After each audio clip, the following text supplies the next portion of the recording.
In this video, traders, we look at selling call options, a chart explaining how the payoff works.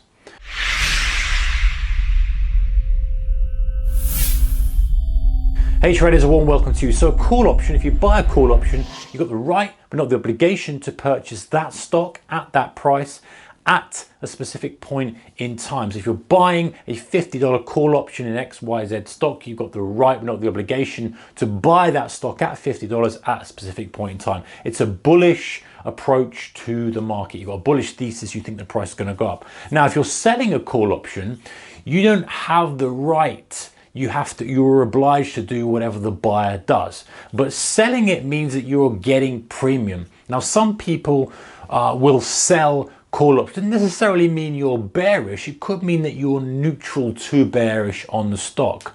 Now, the advantage with selling, of course, is that you receive a premium for doing so. So if the price of that option doesn't go over a certain level, you're going to make money. Just like a car insurance broker or company selling car insurance, you're getting the premium for it. And if no one crashes their car, you make money. But if someone crashes the car, you're on the hook. So let's have a look and see what happens with different scenarios. So XYZ stock is trading at 20 bucks.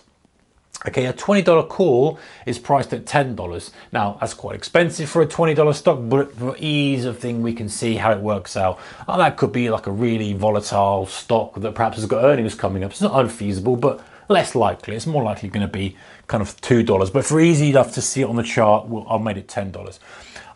We're going to sell one of those $20 calls at $10. Let's see what that call's worth on this chart, and then let's just see what our P&L would be for an option seller on this chart. So the value of the option is relatively simple to work out, right?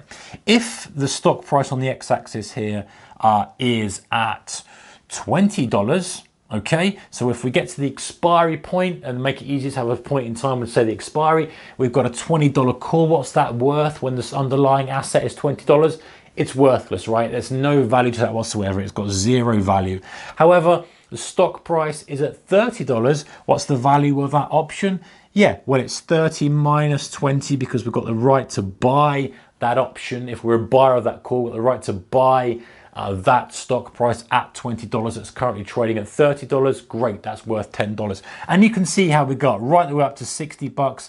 If it's a 60 bucks, if the stock price is at 60 bucks and you've bought a $20 call option, the value of that option is going to be 60 minus the 20, and it's going to be $40, right? That's the value of the option. Okay, but let's look how it affects us if we're a seller of that option.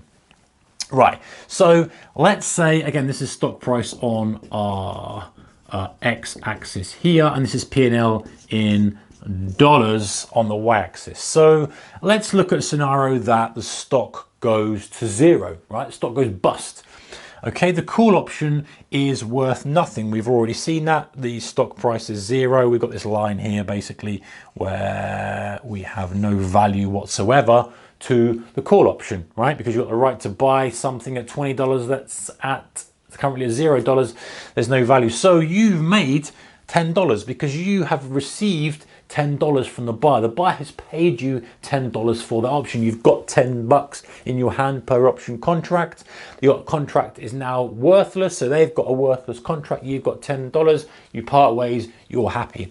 Same if we're at $20, right? $20, the guy has bought the right, or the guy or girl has bought the right to buy that stock at $20. The stock is at $20. How much value is that? It's got no value whatsoever. So he's received a contract which has got no value now. You've received $10. You're happy. You've got 10 bucks. So you take 10 bucks and whatever happens below that, you've made money. Now, let's have a look. What happens if the stock price goes up to $30? If the stock price goes up to $30, as we know from this chart here, it's got $10 worth of value. So that guy has his contract that's worth $10. He's paid you $10 for it. So in actual fact, your P&L is zero, right? He's got a contract which is worth something, but he's already paid $10 for it. Same for you. So you make none. So your break-even point on that is $10. Now, let's have a look at $40. $40 gets a bit more interesting. At $40, we have a valuation of that option of $40 minus 20 because the buyer has got the right to buy that stock at 20. It's currently trading at 40. That's a nice $20 profit.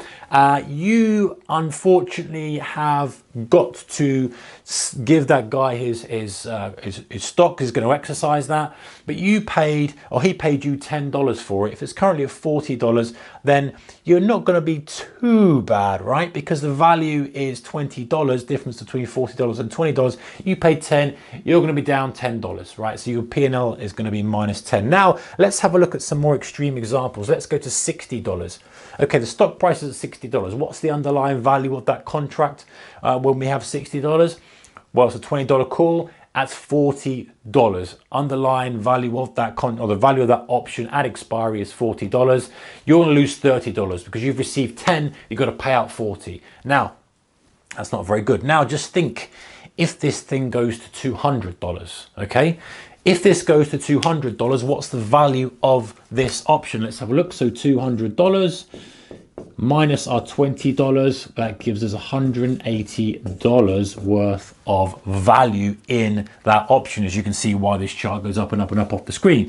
$108, oh dear, you have put yourself in a bit of a problem because you have this guy has a contract that's worth $180 and you only receive $10 for it. So you've got to pay that guy $180. You've received 10, you're down 170. Very significant. And you can see how this could get nasty. If this stock went to 2000, 1800, you get the point. So the idea is if you're selling a call option, you are limiting your profit potential here because you're never going to make more than, the only way you make money is by that going to zero. You're never going to make more than the price that the buyer paid for it. However, you're on the hook for unlimited losses because however high the stock price goes, you are going to have to pay the difference. Now you might say, well, why am I going to sell a call option? Well, the payoff you have from doing that is that the chances of this expiring worthless is probably quite high. And if you're getting a decent premium for it, then you are selling insurance, so to speak, not so much with a call option. Perhaps if they're a short seller, it might be insurance for them.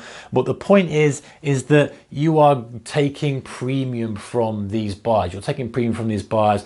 And the reason you're taking premium is that you're prepared to live with the downside for you or the upside for them if it goes wrong. Now you can see that the stock basically can go up to 30 and you haven't lost any money in this scenario. So between 0 and 30 you're good. Preferably you want it below 20 because that's when the full value of the call is for you.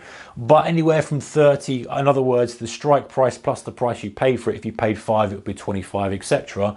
So you've got some room, right? The stock can do some wiggle room and you still make money out of it. It's only when the stock goes well out of your, well above the price you pay for the option and the call, that you start losing money, which is why people who are selling call options sell them well out of the money. Now, of course, the chances of the stock price going there becomes low and they might be selling them for kind of 50 cents. It might be $100 call option currently trading at 20.